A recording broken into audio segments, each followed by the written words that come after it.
Apa emiten yang mungkin Anda bisa rekomendasikan untuk menyikapi kondisi market yang sedang mengalami penguatan namun sudah Anda ingatkan ini rawan profit taking ini Mas Wisnu. Apa saja? Tadi sudah disampaikan pertama ada Astra International begitu bisa menjadi pilihan investasi. Tapi adakah yang lain yang bisa Anda rekomendasikan? Ya, kami meyakini masih sektor consumer masih menarik gitu ya, seperti Unilever gitu ya. Ada support terdekat di 7.900, kemudian resistennya di 8.150. Kemudian kami juga melihat Tekim ya, industri kertas gitu ya, itu masih menarik juga gitu.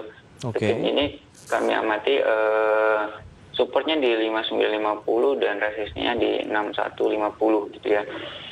Kemudian ada ITMG gitu ya. ITMG ini support di 8.000, kemudian resistennya 8.200 gitu. Kalau kita amati ITMG menjadi salah satu penggerak juga untuk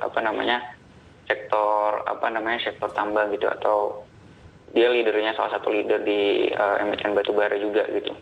Baik, kalau kita ulas satu persatu, misalnya yang pertama tadi ada Astra International yang juga Anda rekomendasi karena memang ada sentimen positif apabila disetujui pemberian stimulus berupa pajak 0% ya untuk pembelian mobil baru ini tentu akan mengangkat Astra International melaju lebih tinggi karena pagi ini saja sudah naik di atas 1%, Mas Wisnu. Bagaimana pergerakannya menurut Anda secara fundamental dan juga teknikal mendukung begitu?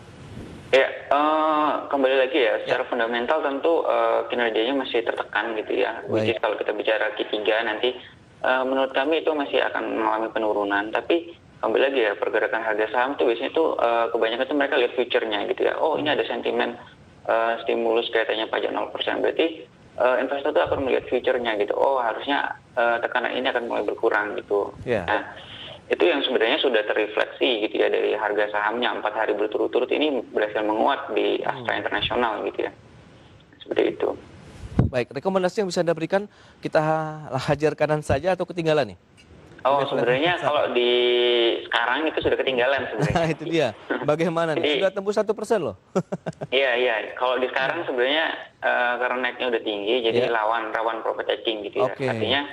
Artinya kalaupun kita mau masuk, nunggu koreksi dulu lah istilahnya gitu ya. Ini ada area-area yang menarik gitu ya, misalkan di level-level 4.550 sampai 4.600 itu masih menarik gitu untuk dilakukan buy on weakness di level-level tersebut gitu. Baik, itu dia. Mungkin bisa ditampilkan juga ya, kita lihat pergerakan ataupun saham-saham yang direkomendasikan oleh Mas Wisnu. Selengkapnya bisa Anda saksikan di layar televisi Anda. Tadi sudah disampaikan Astra International bisa dikatakan sudah cukup ketinggalan karena sudah naik di atas 1%.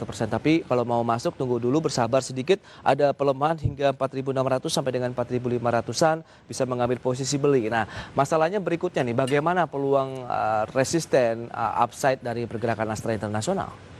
Ya, kalau sebenarnya secara tren ini sebenarnya masih uptrend gitu ya. Masih uptrend ya, Iya, artinya dalam proses uptrend itu selalu ada tren secondnya gitu, atau ada peluang penurunan gitu dalam jangka pendeknya juga gitu.